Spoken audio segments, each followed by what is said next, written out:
damn near killed him.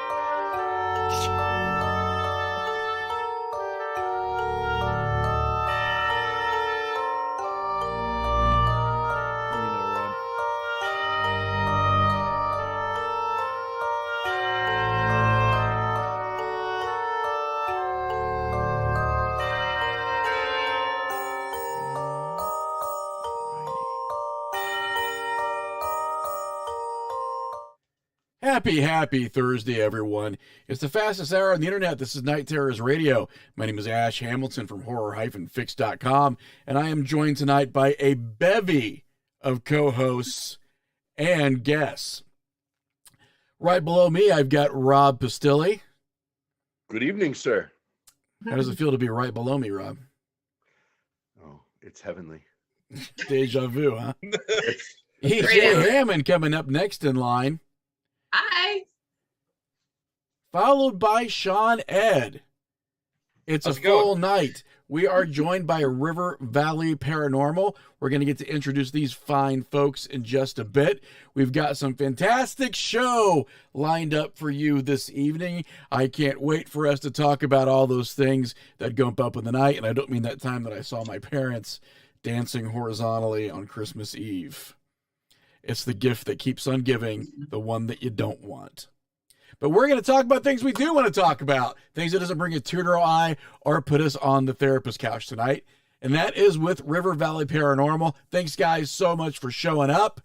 There's something that we do that we love to do that's educating our audience, and I mean that very liberally. As we go through some news topics, these are things that are happening around the world that if you didn't know about, they'd probably sneak up and bite you right on the taint. We've got some fantastic things to talk about tonight. We are going to go ahead and move right into and move things right along with the news.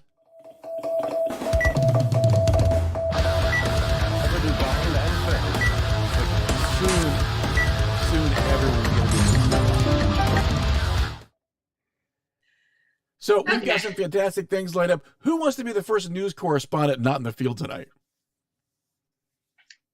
I think Rob should start. No, I think you should start. Ladies first. Okay, fair enough.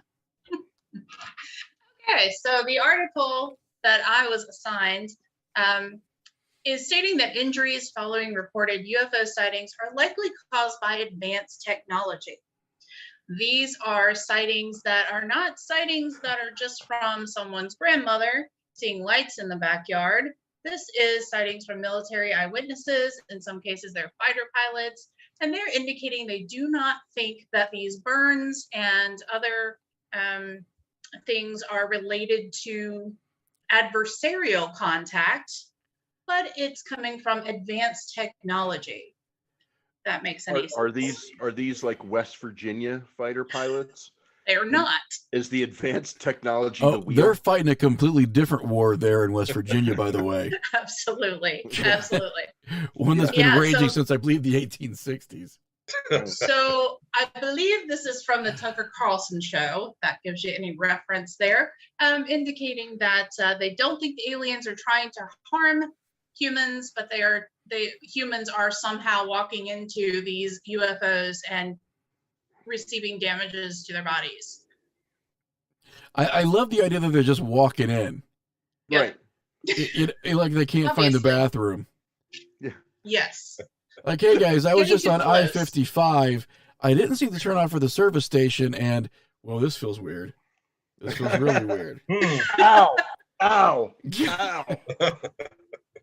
Yeah, I don't get it. I also was the bit about the grandmother in the beginning, was that actually written into the article? Yes. So that wasn't an EJ ad lib. No.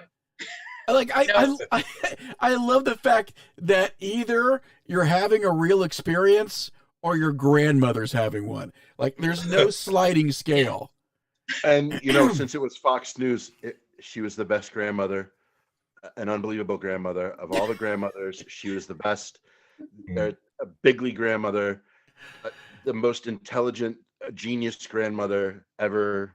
I just love the fact that it's like, it goes right to, you're either you having it and that's okay, or throw all the shit out the window, it's your grandma. Yep. It's your grandmother or your professional pilot. It indicates that these are authorities and military personnel that are coming up close and personal with the UFO.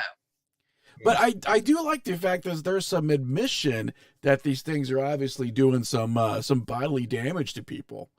Yes, they compare it to walking behind an airplane and getting right in the path of one of the what do they call those things?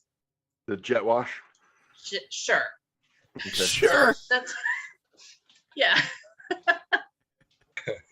Perfectly said. I love That's it. that's how I answered 3 out of 4 math questions. Yeah. Sure. Sure. Sure. Sure. Absolutely. Yeah, sure. Oh, and another great line from the article. He says, if I stand behind the engine of an airplane and the engine's firing up, chances are I'm going to get burned and I'm going to lose my hearing.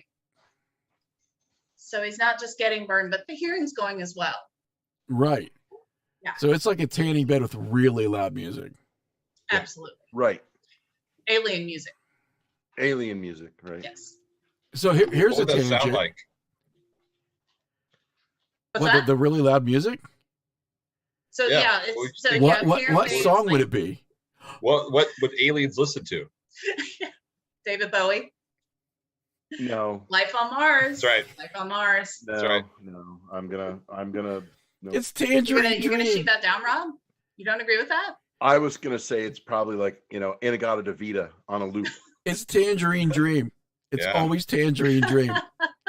It's Okay. Here I am giving the UFOs too much credit. Right. It's the, Yeah, they it's don't the like good Legend music. soundtrack ad nauseum. It's Tangerine Dream. Right. Or what was it last week? It was Robin Hood. Right. Kevin Oh, Costner. it's the Robin soundtrack. Hood soundtrack. Oh, Robin yeah. Hood There we Prince go. of Thieves soundtrack. Brian Adams. Yeah, Mhm. perfect. Okay, who's got our next news article? Oh, that would be me.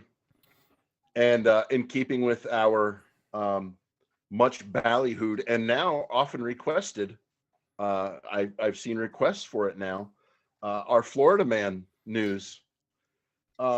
So this week's Florida man, he pled guilty to the illegal sale of a monkey to a celebrity client. Of course. You can't make this shit up. This is like, I mean, Was there a sting? Apparently what happened was a Central Florida man who is known as the Monkey Whisperer. Why not? Sure. Why not? They said he illegally sold a capuchin monkey to a celebrity client in California. And the PETA identified the entertainer Chris Brown is the person that purchased the monkey. And this is, tell me this is, if this is not the most Is that Florida, like ever. ludicrous? Chris Brown? this is the most Florida name ever. Jimmy Wayne Hammonds. Oh shit. Yeah. Yeah. Nice. I mean, he was born in Georgia and somehow just kept falling until he hit Florida. So apparently PETA is the one that uncovered this. So sometime in between, the Sarah I McLachlan. want to see this thing so bad. Me too. Rob, I want to see video of this thing so bad. Can you imagine you're sitting down, okay? You're sitting down at a park bench outside of Piggly Wiggly or In-N-Out or whatever they have down there in Florida, and you're sitting there on the park bench, right?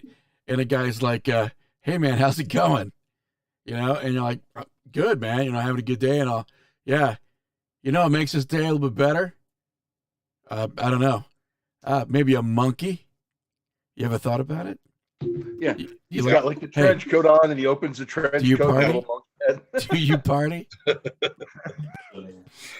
It's And like the I mean, like how long does it go on, like the courtship, before you agree to buy the monkey? I realize that this is more of a setup kind of thing, but in my mind, he's like cold calling.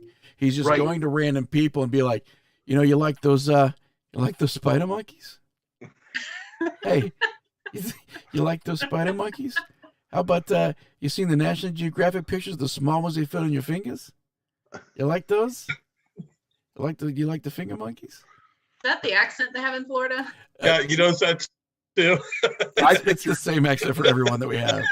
I'm sorry, but I pictured like the To Catch a Predator show with Chris Hansen. Hmm. I pictured him like sitting in like like the zoo commissary area, and show came here to purchase. Right. a Hi, monkey. sir. How are you doing tonight? I'm all right. Yeah. No, I What you didn't got come in here that to purchase a bag? monkey. Nothing. Are those bananas in your pockets? Can I take a look in What that do you got bag? there? So you've got it looks like a bunch of Tropico bananas and a 6-pack of Zima in that bag. Is that And a that bag of monkey plantain chow. right there? And a bag Monkey of Purina chow? monkey chow. Yeah, well, Right. I was just gonna talk to the monkey and tell it not to be on the internet. It's not safe for the monkey to be on the internet. That's all I was gonna do.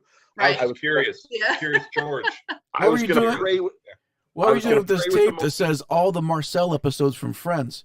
What were you doing with that in your bag? Right. This is Monkey Seduction 101, sir. So Florida Man does not disappoint. Never It's- never No. does. Now, And- do we have 3 new segments or 2 tonight? Too. But Just I have two? to tell you what the final agreed upon sales price for the monkey was. Okay, for personal knowledge, I do actually need to know this. Right. So this is the best part. It lists the price of the monkey plus expenses were $12,650. Damn. That's not bad. That's a That's that's not a That's bad the price going for a monkey. rate? Yeah, that's not bad. Wow. I'd go 4 or 5. That's it. Really? Yeah. But it's a capuchin monkey. Well, no, I agree. But I mean, it's either I'm buying like a 2006 Ford Explorer with about 80,000 miles on it or that monkey. I got 4 or 5 either way. I can't do more than 4 or 5. You want a monkey with some mileage on it? Is that what you're looking for? It smokes. It, It has a little hat. It What looks like if it's the down monkey its knows- lung. it is an organ Yeah. grinder monkey, but it's like, No. is it select Yeah. songs or do you get to pick the It's like- songs? Does the Yeah. monkey know sign language?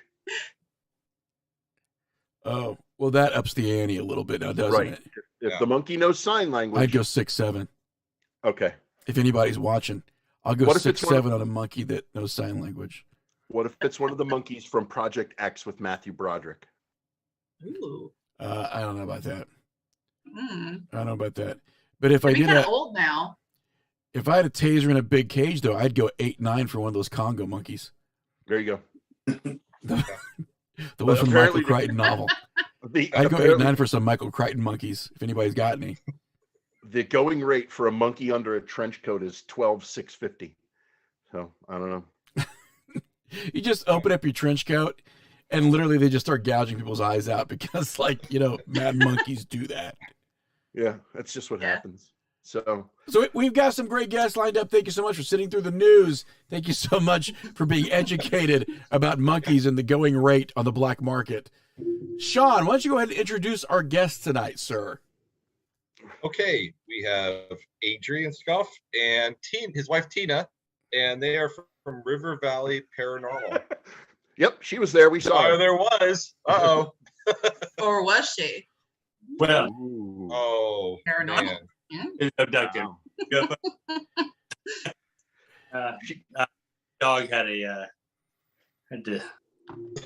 She We didn't actually want- met, I actually met Adrian. Ash and I actually met Adrian and Tina down in Kentucky when we were there for one of the conventions for the film. So, nice. and Adrian was doing a talk down there, so that was great. I think We got right to know now them and- your wife is buying a white Billy Gibbon in an alley. right? I think there was too much talk of black market monkeys. Right now there is a clandestine transaction going on at the back of a Taco Bell. Like, listen, Jimmy Wayne. how old is this Gibbon? Because I'm noticing a little bit of gray under the eyes. You're talking about the capuchin monkey, and I really have issues with capuchin monkeys after outbreak. I don't trust any of Oh, Yes. yeah. Yeah. No, you You can't. Nope. them. Because I know what they do. Yeah. Oh yeah, yeah. Yeah. One bite from one of those monkeys and you'll have super gonorrhea. Just Talk about Florida man. one bite from a Florida man and you'll also have super gonorrhea. Yeah. There's Tina. I'd rather blame it on a monkey personally.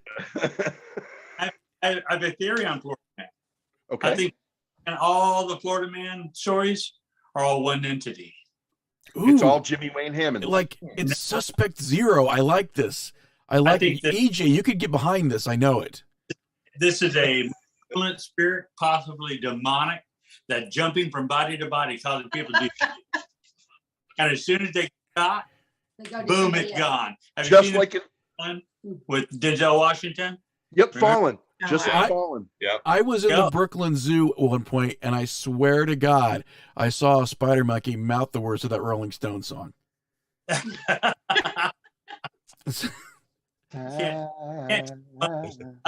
Is on my side. I don't- Any monkey, they fling poop. You can't trust things that fling poop. Oh no, no, and they masturbate constantly. I don't. I mean, You- well, Well, but It's like Ash. Like They little do it in Ash public. swimming around. Yeah. purposefully Okay. they do it in public. Boy, I gotta get Again, really, like I gotta, Ash, I like gotta get little really ashes. specific with these allegations here. right. You better start dialing it down even further, buddy. Yeah, yeah. I don't want to feel draw like too many this episode parallels. has really gone off the rails here, Yep. As if there were any rails to begin with. Right. right? So EJ, you are supposed to be keeping us like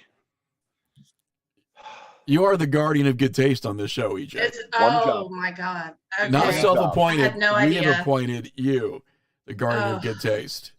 I'm not sure if I can handle all that. So what I'm what gonna I, what I would like to find out, we're gonna guide this right into the docking bay here, and that is Yep. not a sex joke. So as far as River Valley Paranormal, where did you guys get like how did you get into this? I mean, did you have an interest in the paranormal your entire lives? Did an event cause it? So what was sort of the genesis of the group and I guess your ambitions to investigate? Well, it started out pretty easily. Tina has always been into the paranormal, always was. I was not. And I'm a pretty much church-going kind of guy. She's church-going kind of girl. And we moved into a house in I instantly McAllister. regret the first 20 minutes of this show. Yep. Oh. Okay, keep going. Pray for you. Yeah. You're probably gonna need a couple extra. Anyhow, we were in the house and it was haunted, and Tina was witnessing things and experiencing things. The kids were experiencing things, and I just didn't see anything because I was a typical man. Didn't pay any attention to any of this stuff that was going on. As soon as I heard a noise, I was quick to blame it on something else, anything but the paranormal, because ghosts didn't exist. And one night, Tina was touched, and she told me that she was touched, and I thought it was hilarious. And I handled it like any husband would. I laughed openly at my wife and mocked her in front of all my Right. not go over too Pointing's good too. I like So I'm that. sure that went over really well. Yeah. Right. Not Nah. But we had an experience, both of us at the same time, not ghost related. Coming home from movies one time where we saw a creature, more of a crypto kind of story. And that made me open my mind a little bit. Fast forward a few years, it's not an earthquake, we kicked it. But fast forward a few years, we bought this house. And we wasn't here for very long, just a few weeks before she started experiencing things again. And I was like going, no way. Because if you watch TV shows, it's all supposed to be rare. And this was our second home and out of three that were haunted. And so I was like, no. Until I witnessed something. which And- was years later. He laughed at me for years. years. And then downstairs, I saw a full body apparition. And that's when I really had to really open my mind to that, because there was a man in my house who was there and then he's not. I brought it up to my pastor, our pastor, who is a friend of ours as well, and asked him about it. He didn't laugh at me on the outside, but on Right, the inside, because that would be cruel, like what you did to your wife. uh, and but anyhow, so I actually went to go look at paranormal teams, and there was none in the area. We had What to go. year, if you don't mind me asking, what year was this? This was about 2006 when this happened, and there were teams in Little Rock, and they were kind of little too metaphysical for my taste. That's about 2.5 hours away from here. I'm sorry. And then teams in Oklahoma City, which is About 3 hours away from the here. opposite direction, where it's over right smack in the middle. But nobody had any kind of same mindset as we did. And I'm an X-ray tech, so I've always been diagnostic as far as like pictures go. So I'd look at their pictures, I see all these artifacts, and they're trying to say it's a ghost picture, and I was like, no, that's not. And so I said, let's take my theology, because after the crypto sighting, I really just delved deep into that, and the rest of the theology that I had and her paranormal knowledge from when she was a kid. I said, let's start a team. And so kind of we did, because we wanted to. He's started the skipping team. over a whole lot. I'm paraphrasing. He I'm said, cramming let's it down. start a team, and I said, no. And she said no. She still said no. And then he tried to talk me into it, and I said, no. No.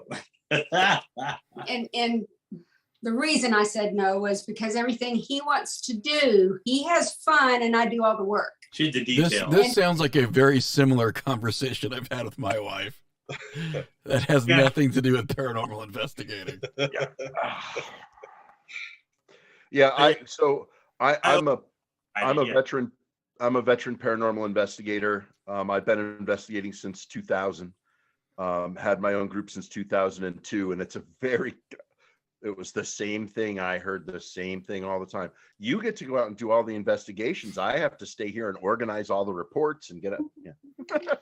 Well, I was investigating too, but then I also had to do review, but then I was doing the reports, and I was being the secretary, and I was getting everything together, and every event I did, we hosted events for years. She did all the work. I was a dancing clown. Fundraising. Yeah, I was in front of the camera that did all the interviews and all the meeting people. And every time somebody said River Valley, his name was attached, and my name never was.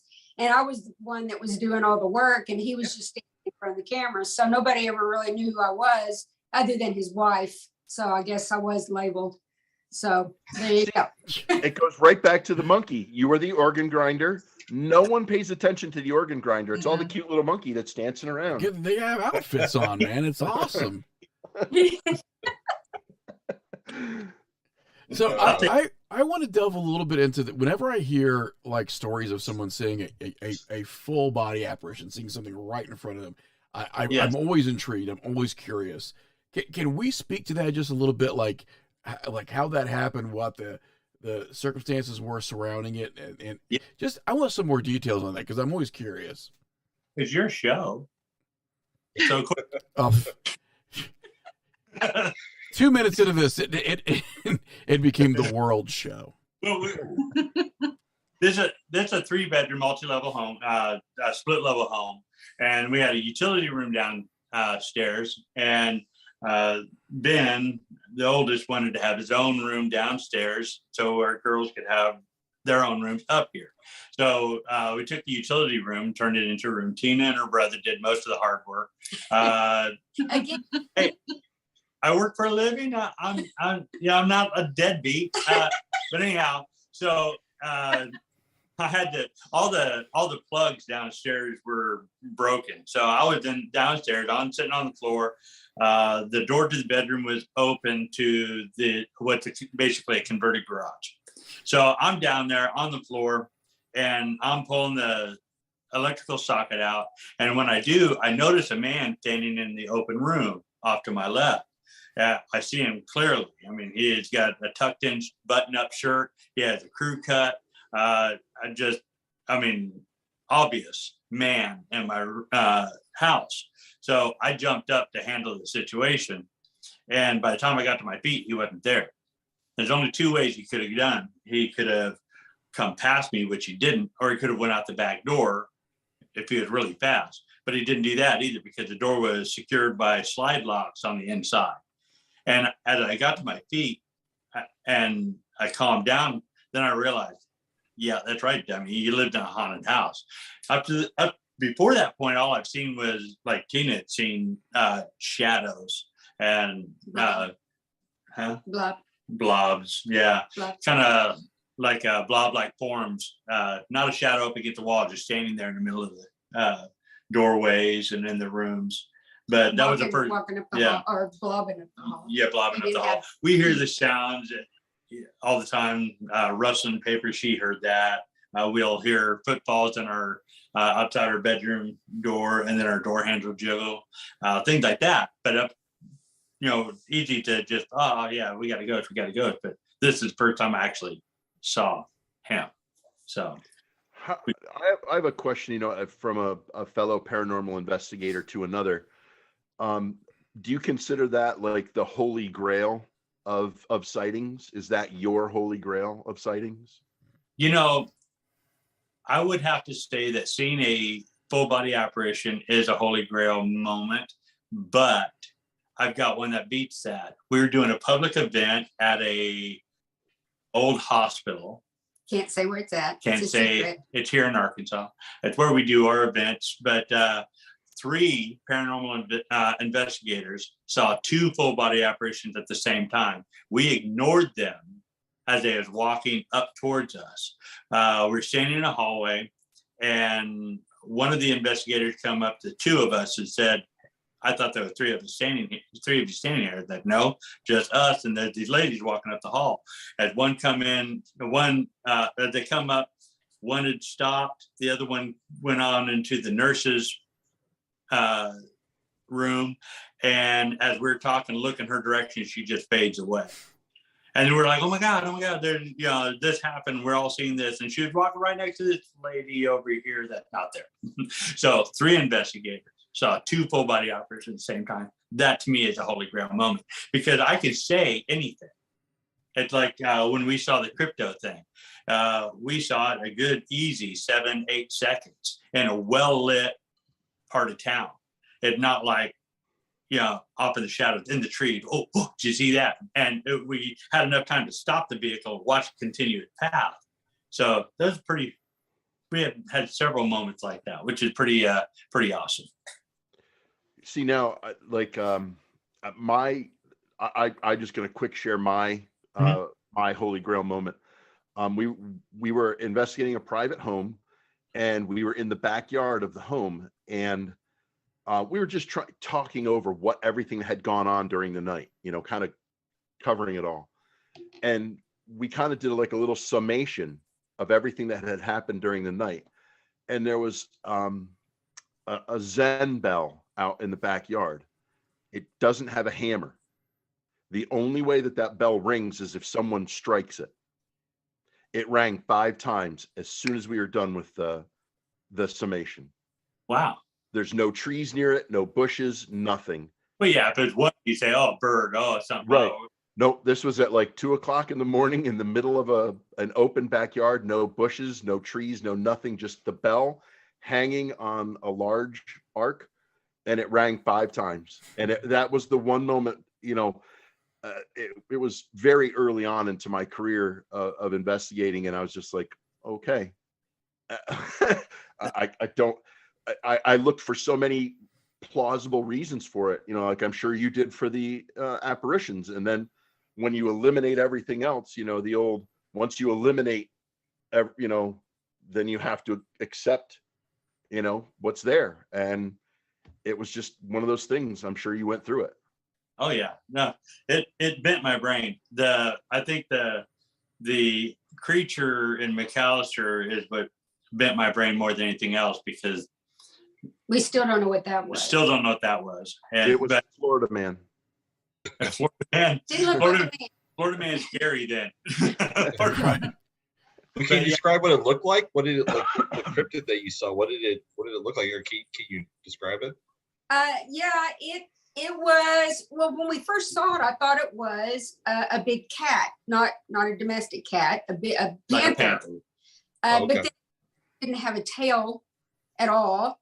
and it was walking kind of on the back part of it. It looks like its shoulder blades went up really high, almost like what you would see if a bat was walking across the ground, how they have their wings folded up but they're poking up in the back.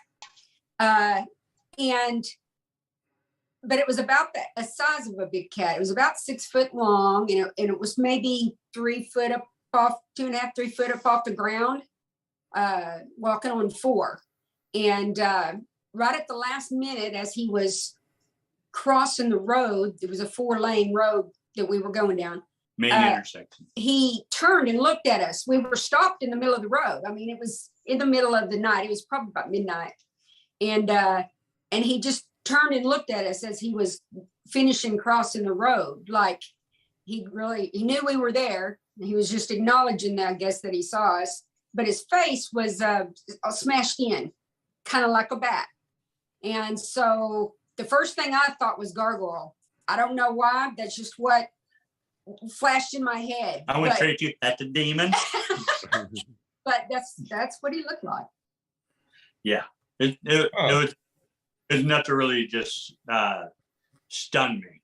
So that's when I started opening my mind up a little bit to it, because that doesn't fit in the realm of natural. And if that was real, it had to be because she saw it too. And he didn't want to admit he saw it until he knew I saw it. No, I had to have her describe me because I thought I lost my mind. So one question that I have, especially because, obviously when you were talking about the fact that you go to church, talking with your pastor, so you're people of faith, correct? Yeah. So yes, I've talked to people, especially people of faith, who have had issues sort of reconciling their faith with these things that they see. Did that thing that come easily for you, or did it sort of jar you a little bit? It jarred me at first, and then all it took was a little bit of study. I try not to get too religious. It was easy for me because I've always been into the paranormal ever since I was little. I was that creepy kid that checked out Bigfoot books, in the library, and everybody was doing their book reports on My Little Pony, and I had, the Mothman thing going in 3rd grade, just stuff like that. So I was the creepy kid waiting for you to put the book back on the shelf so that I could get it. Yeah. And I was so socially awkward I didn't ask for it. So yeah, I understand it completely. When after we saw the creature, I did what I consider, now we're back in '99, when I consider my first ghost hunt, because when I heard the conversation going on in my house, I got up and went searching around the house, trying to disprove it to myself. Had to be the neighbors, had to be somebody. It wasn't in the house until I passed conversation inside the house. So I was like, I was really kind of reeling there for a moment, because the supernatural outside of God and angels and all that stuff and devil, that doesn't exist. It's all just folk stories, right? And then I had to start reading, and so I started reading a lot of Jewish literature, and it's very open about the spiritual realm. So I'm like, okay, wait a minute. There's clearly ghosts. It just may not be in the Bible that we read, but there's several different. It is in the Bible. The Bible is filled with stories of it. Yeah, yes. Yeah. But see, I fell into the same trap as a lot of people do, and it's very comforting, because they say when you die, you're automatically with Jesus in heaven, right? Or you're not, right? But the Bible is very specific. The only people who go to heaven until the day of judgment comes are your martyrs. Everybody else is in where? Paradise, right? Paradise. Jesus said to the thief, he said, "Today you'll be with me in paradise, not today you'll be with me in heaven with my Father," right? So that paradise, the only thing referred to in paradise in the Bible is the Garden of Eden, which is a dimensional realm. So that's where my brain is going. I'm not saying this is the gospel. I don't know, and I don't think we're going to know this side of life. But I do believe that when Jesus spoke of ghosts, it just was. When Jesus spoke of demons, it was like, get out. When Jesus spoke of angels, it was like, hey, it's written. He's like, let's have a conversation here. So there's clearly, just by Jesus's speaking, three clear differences between these entities. So when we started the team, I started it more like a mission that I'm going to go out and help people because they see that dark mass in the house like we did. And they think automatically they go to the scary movies and this thing's going to bite my face off and I'm going to die. And so we went in there to let people know that isn't a demonic, that is just a ghost that's here. We can do this for that. So that's kind of basically where we started, to stop people from being terrified. Well, we that since he went to our church and they pretty much told us there wasn't anything like ghosts, they weren't real. This is how he talked me into it. Was he gave it to me like this. He said, if our church is telling us, and our pastor's a friend, because we've gone on vacation with him and his wife many times, so they're really like family to us. And if he was not going to help us, what are other churches telling other people when they have nowhere to turn? So that's how he sold me, and that's why we started the team. But that's true. If people are going to the church because they think that's where they need to go to help, then they have nowhere to go if their church is turning them down. So we didn't want them to also go to somebody else who may not have studied, or, there are a lot of groups that everything is a demon to them, and that's what they'll say it is. Or everything is super scary. It's scary cells, right? Right. We're not scaring people. We want to help people, and we wanted to calm people down. So that's pretty much how he sold the idea to me, and that's actually what our mission has been, is to help people that can't find help other places, and there you go. Is it okay if I ask a question or contrast that? Sure. So coming from a different direction, as a person of reason, I've always been very interested in ghost stories and just the folklore itself. However, I've never experienced anything supernatural. Do you think that only certain people can see ghost apparitions? Is there something you have to acknowledge in order to see or feel them near you? No. At the right place at the right time. Yeah. You just got bad luck. If you go, the hospital I was talking about that You can come and spend the night here at any time. yeah. Sounds good. We do this event like a lot of paranormal teams do in October, and we haven't done it in a couple of years, because there's been some kind of pandemic or something. I don't know. They talk about it on the news. Yeah. We went over that briefly when we talked about the monkey from Outback. But anyhow, we'd have several people in this building, and every night that we did that, it's usually a guy. Oh, I'm going to be here and I'm going to prove you guys are wrong and just being stupid. And we had a lot of people going. They left before it was done because they weren't ready to wrap their mind around the reality. It doesn't matter what your opinion is on ghosts. They're here. And you talk about reason. It's so weird because you want to look at things, and a lot of teams will say, well, I'm using a scientific method. If you're using scientific method, it just, for whatever reason, you're not going to be able to get it to reproduce over and over again all the time, every night. So the scientific scientific method that they use doesn't work, which is why nobody made that $1 million that was put out there for years to try to prove ghosts. But I know that I know what I've witnessed, and I've got corroboration at the same time. Like I said, with the 2 full body apparitions, the 3 of us standing there. With the crypto, there was 2 of us there. But us talking about it is just our story. Can I show you? I can give you EVPs. Well, that's kind of what we do our event. It's a charity event, and it goes to Human Development Center is what we give to special needs adults, and we've raised about $33,000 for them so far. But what we do the event, and we don't. Now, there are other teams that go into this building that actually do events, and they fabricate. Don't be mean. I'm just saying they fabricate. We've heard We've heard. Hey, how hey, they as fabricate. from a paranormal investigator to another paranormal investigator, it's okay to call bullshit on other people. To name names, I was just saying there are teams that fabricate so that people will experience stuff. You don't need to when it's a And truly haunted place. And you don't need to, really. When we go into the building, it's almost like it wakes the building up when we have a lot of people there. And it's almost like, because it's a hospital, an old hospital, it's almost like the spirits in this building think it's visiting time or something. And you'll see them coming in and out of doorways and, mostly shadow people. You do see apparitions every once in a while, like he said that he saw. I've seen a couple there.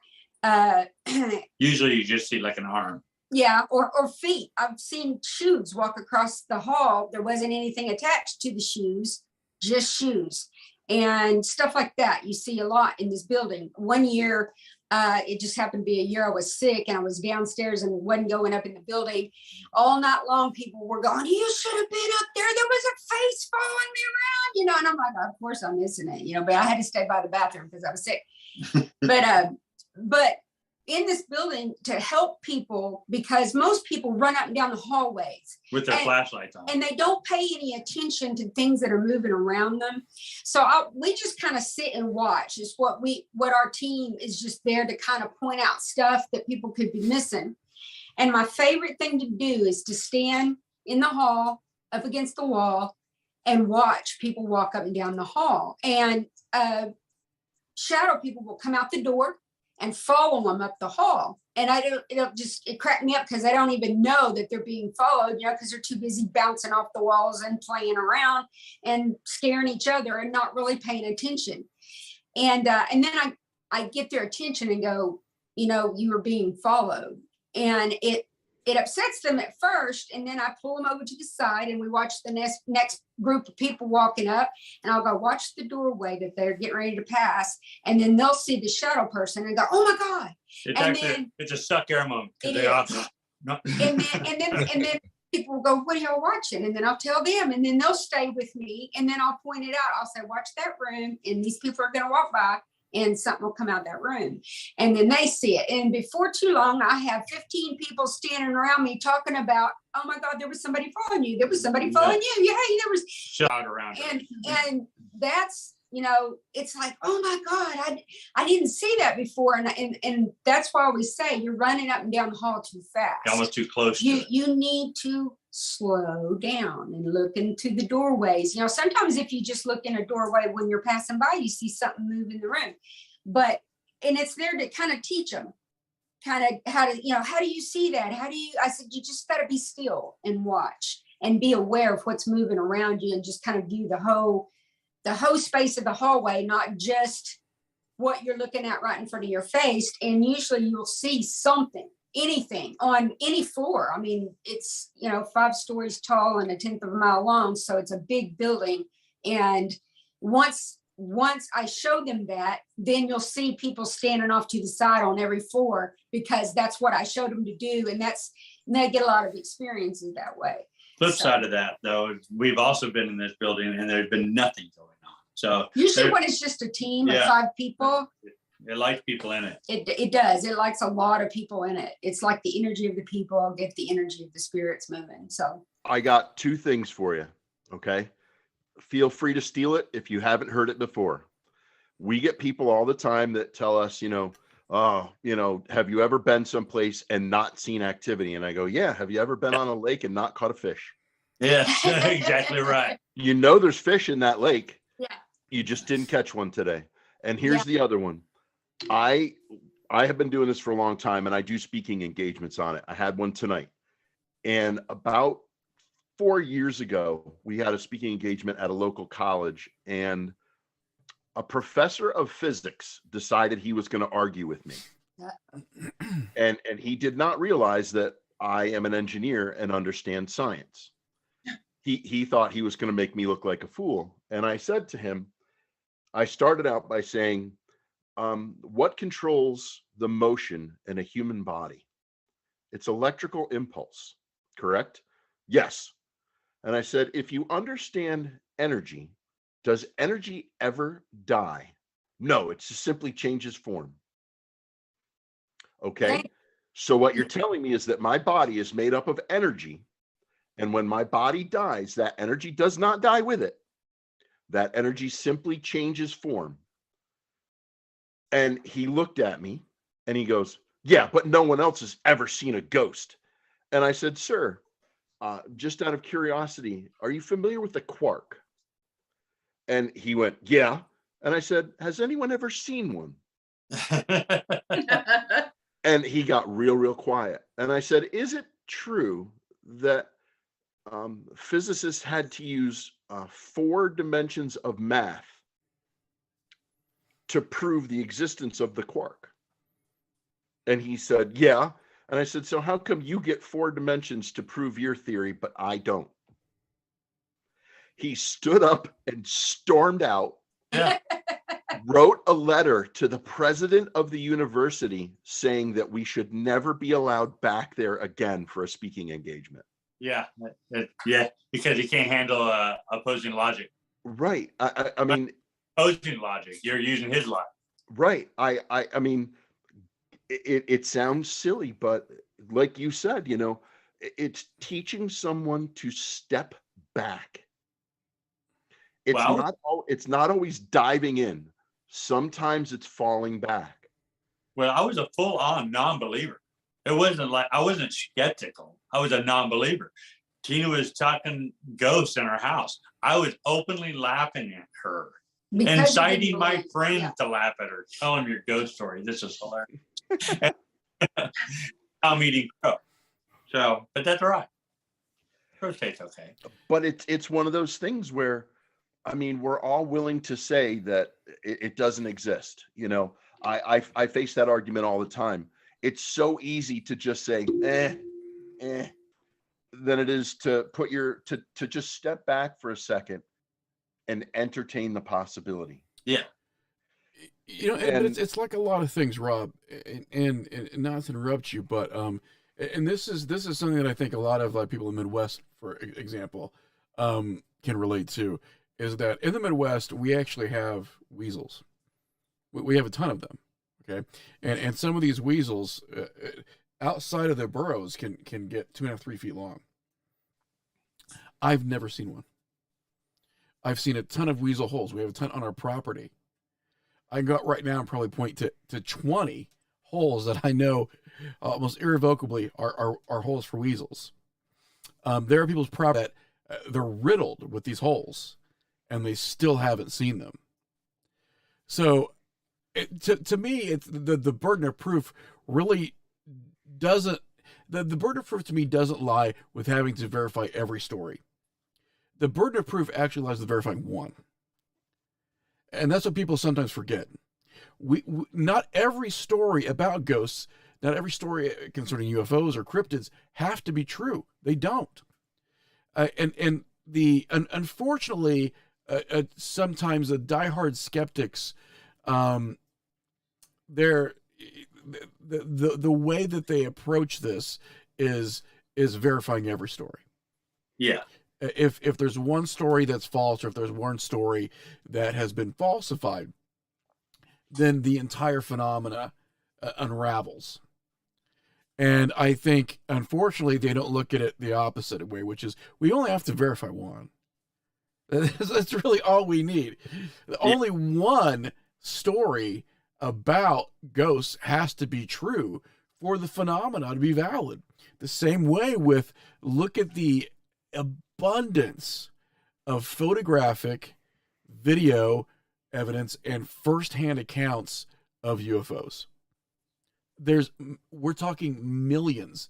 The numbers now are, to the human brain, almost incalculable. It's hard for any person to have all this information. There's so much out there. We don't need every photo to be of a craft. It just has to be one. One of them, yeah. Same with every photo or video evidence or revolving around Bigfoot or similar cryptid. It really only has to be one. Now, that's not saying that they're all actually of the same phenomena either. And I think this is, again, where It's very difficult to talk about what we talk about and to try to compartmentalize it. Yep. Because I don't think you can do that. I don't think you can say, this belongs to this category or that category. We do what we can because as humans, it's in our nature.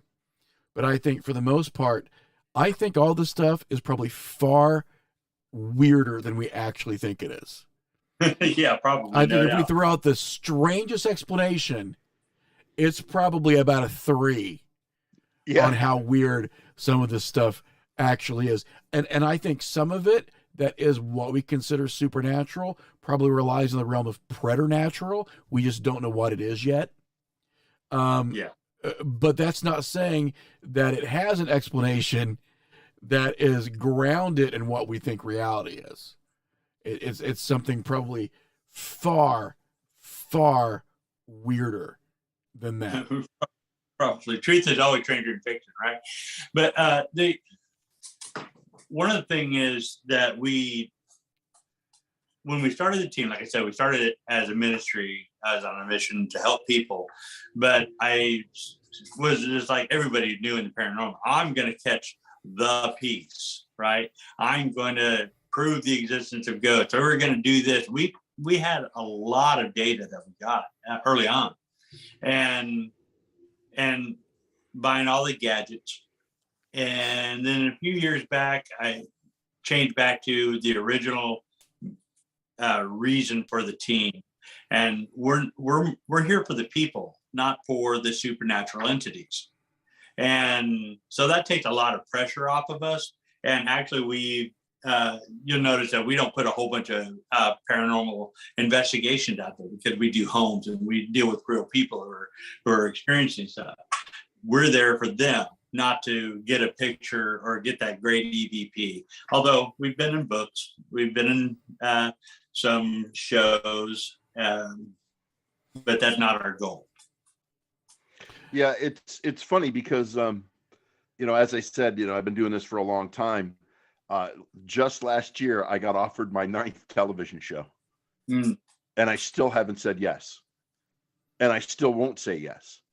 I've done over 1,000 private home investigations. I'm not interested in, I do the talks about it to bring awareness to it. Yes. It has nothing to do with, it sounds stupid, and I say this all the time, but all right, you have a mother and father and a child, and that child is experiencing something. And the mother and father keep saying, oh, it's nothing, it's nothing, it's nothing. And then all of a sudden the mother and father experience it as well. And it sounds so stupid because it's a line from a movie, but who are you going to call? Yeah. Like you said, you're going to call your pastor.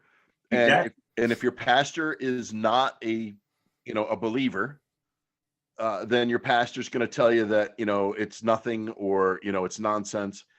If you call the police, they're going to tell you that there's a special floor at the local hospital. The walls are very soft. All the crayons you want to color with, they pure the food. It's like a vacation for your teeth, and you need to go there for a weekend. So I started, I think, very similar to you. I want to be that person that those people can call up and say, what do I do?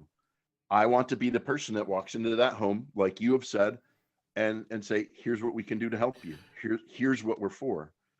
And, it's funny because although we are very opposite end of the spectrum on how we approach it with the same exact, philosophy. Yes. Yeah. Well, approach interests me. And I've got a question now that I sort of think is a really good roundtable question to pose as we sort of, again, this is the fastest night of the internet. An hour goes by before we even know it. Yeah, we've already been up for an hour. Oh my God. And specifically, I want to start with EJ on this because I sort of want to pick your brain a little bit, EJ.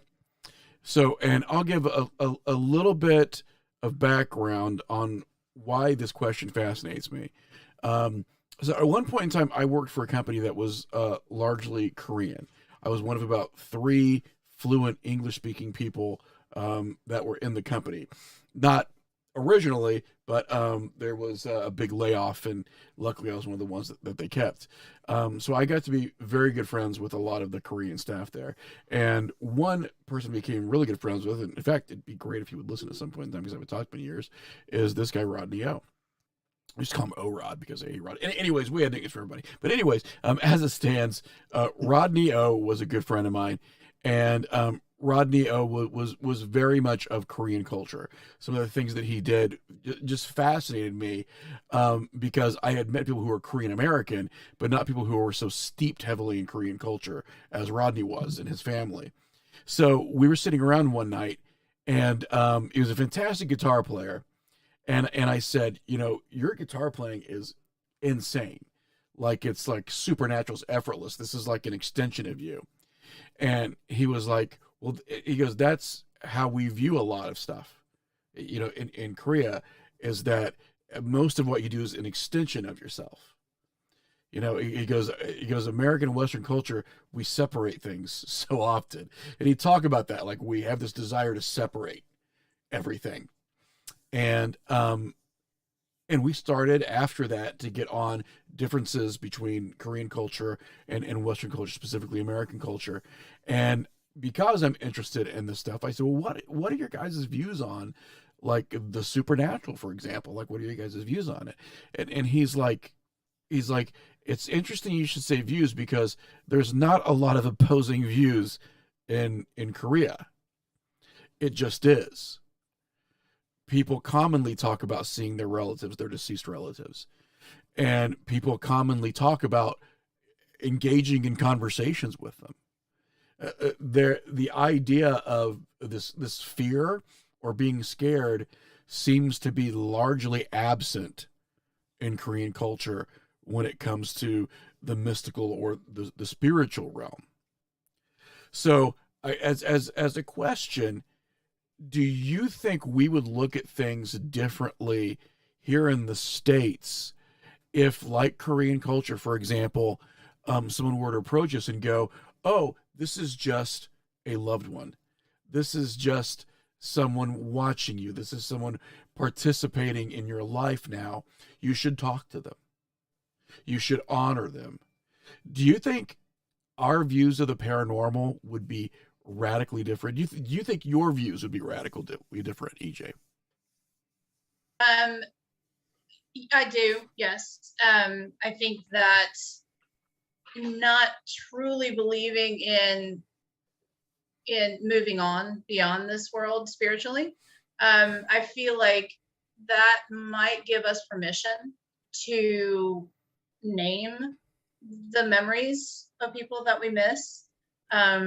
You know, as far as echoes of those individuals, and a lot of times that's been my perception of what ghosts may be or represent, just kind of echoes of people that actually existed and who were here and they were living their lives and they're not actually interacting with us. Now, again, I don't have a lot of knowledge in the way that Adrian and Tina would have, but I do think that seeing ghosts or paranormal phenomena as more of a normal, just part of our lives and our world, I think that would make the afterlife less frightening. It would make, you know, just anything that we can't explain less frightening, UFOs, etc. So yes.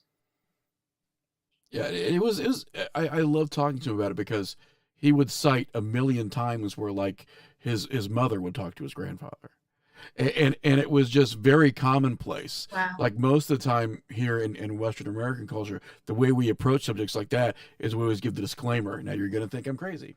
And Yes. that seems to be something that we savor. It's this disclaimer. It's like, listen, what I'm saying isn't a popular opinion. So therefore, we have to give this disclaimer. And that was not something that he did. When he talked about it, it was sometimes was difficult to understand if he was talking about someone that was deceased. Like, there were several times I would have to ask him, like, is this someone that had passed on?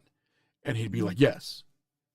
You know, because the conversation was so very, very similar to someone that had come over to eat, someone that was making a phone call.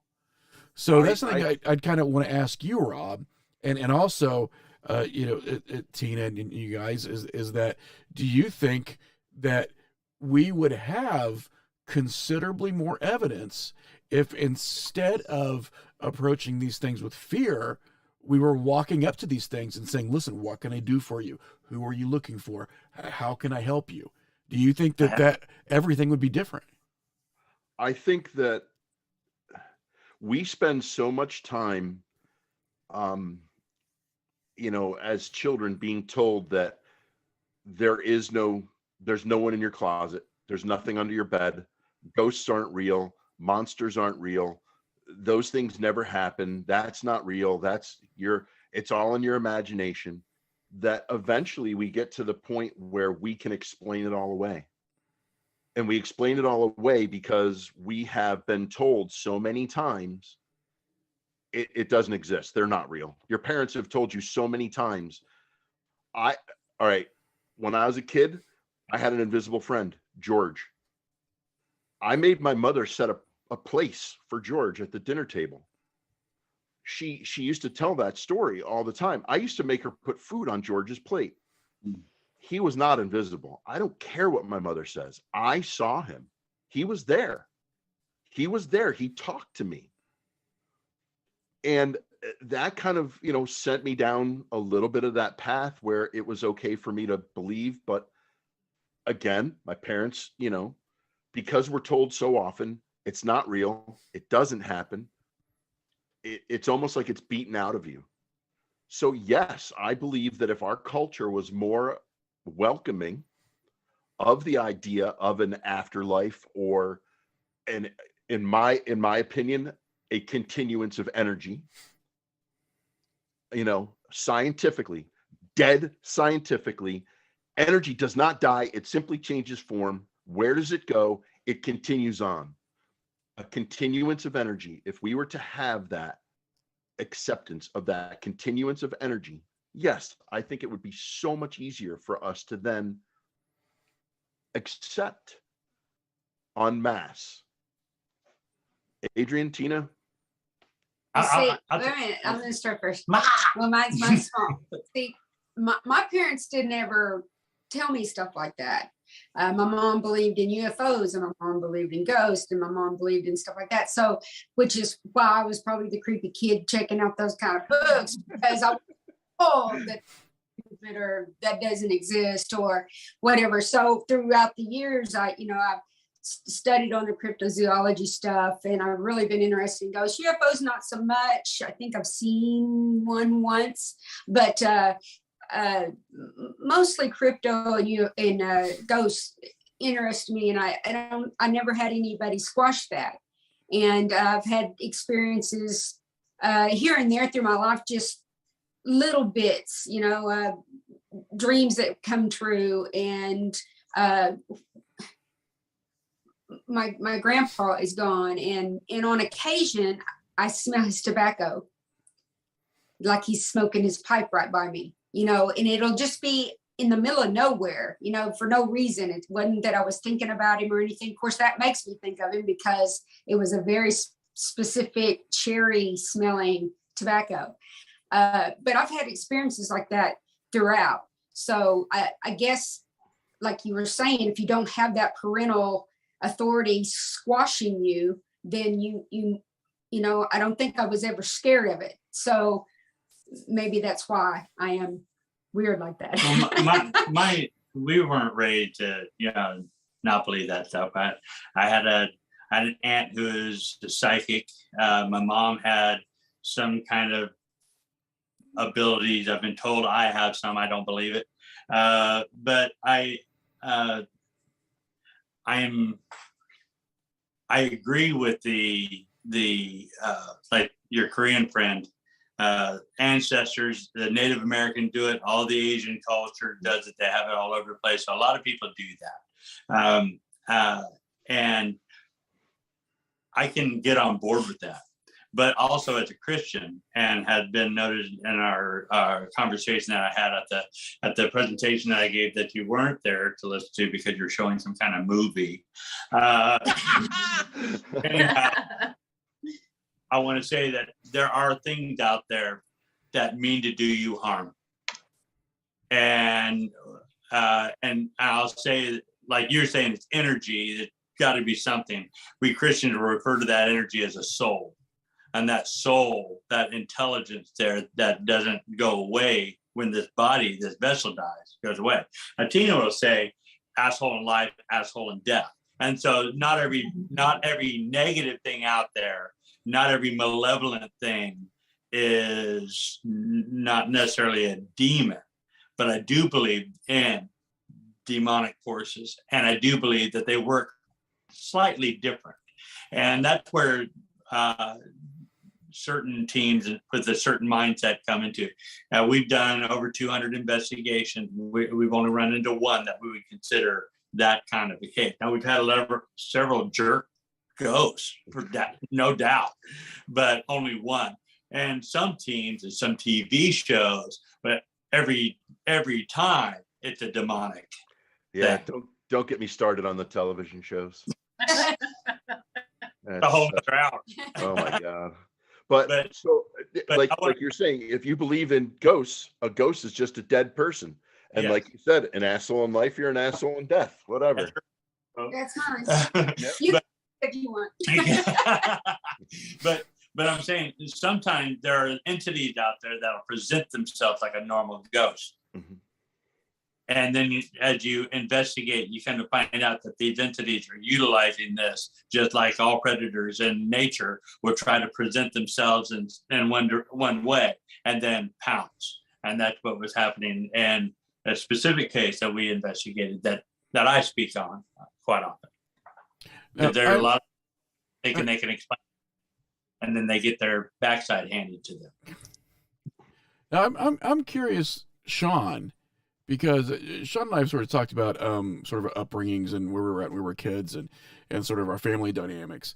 I know, especially in families that don't have a typical nuclear family, dynamic, that one parent becomes like strangely overprotective sometimes, and not only overprotective, but they seem to need to have all the answers, or to at least give us all the answers, because we're not really getting plural perspectives on things.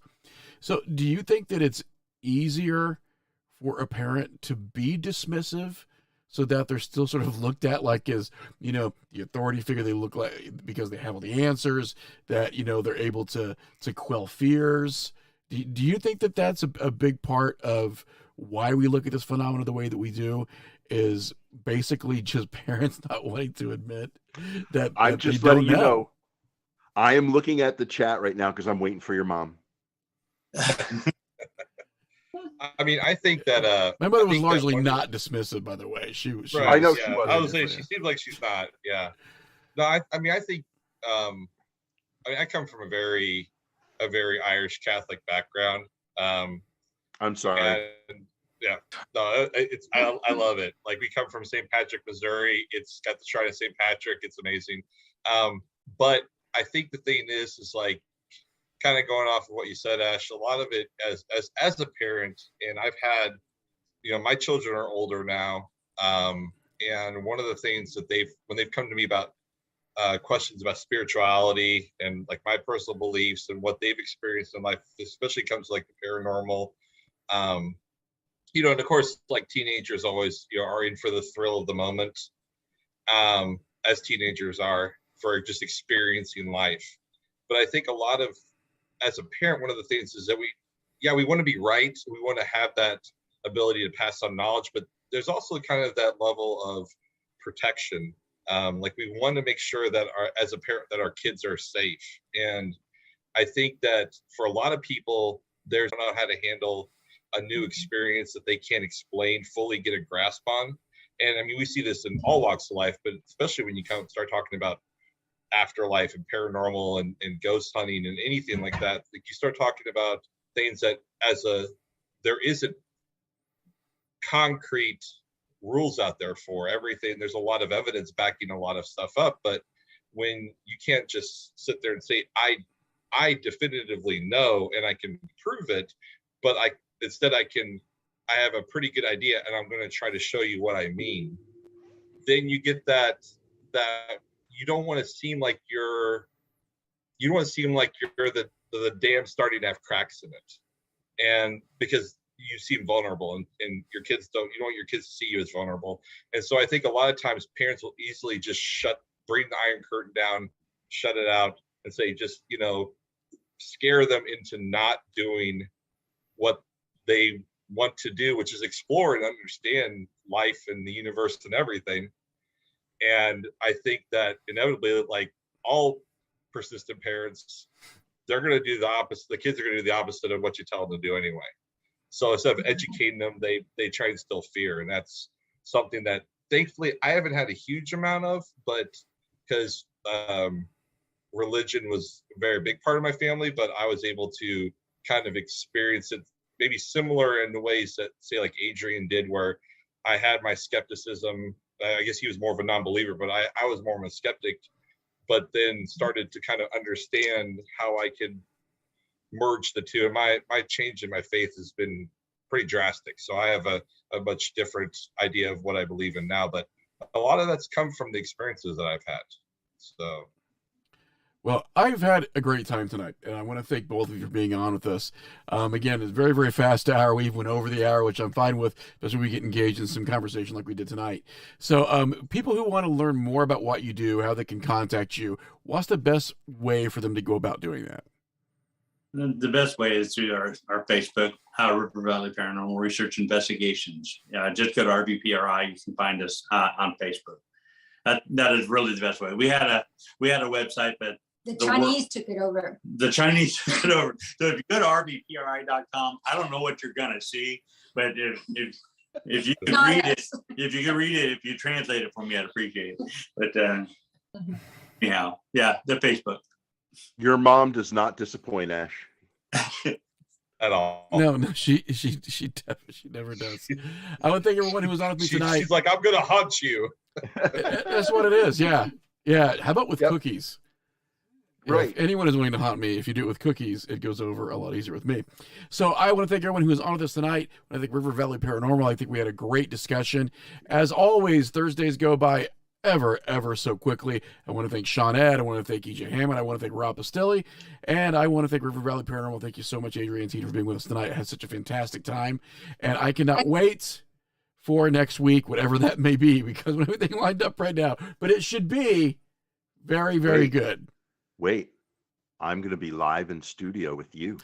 I forgot. Rob will be live in the studio with me.